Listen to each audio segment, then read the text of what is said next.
তিশার নতুন post viral, আর সেখানে তিশা লিখেছে এটা নাকি আখির ফেক পেজ।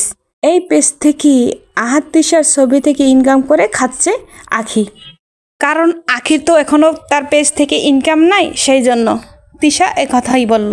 এখন আহাদ তিশার ছবি দিয়ে ইনকাম করে খাচ্ছে, তার প্রমাণ দিয়ে দিল তিশা। আর তিশা এটাও বলছে এটা আখির ফেক পেজ। তিশা আরও বলল আখি এবং আয়াসের ভরণ পোষণ আখি তাদের কাছে চাচ্ছে, আর সেটা নাকি তিশা দিচ্ছে। আর এই ফেক পেজ দিয়ে তিশা আর আহাদের নামে মিথ্যা কথা ছড়ানো হচ্ছে। তিশা বলেছে এটা নাকি আখিরই ফেক পেজ। তিশা আরও বলল আপনাদের আপামনিকে বললেন থানায় যে মামলাটা দিছে তার নোটিশটা আমাদের কাছে দিতে, থানার সামনে গিয়ে ছবিটা দিতে, সেটা কি সে পোস্ট করতে পারে না?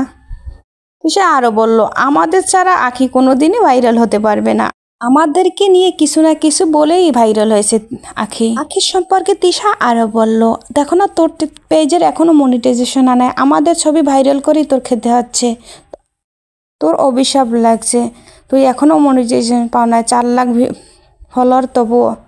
হ্যাঁ ভিউয়ার্স, আখি তিশা সম্পর্কে কোনো মতামত থাকলে অবশ্যই জানাতে ভুলবেন না। ধন্যবাদ।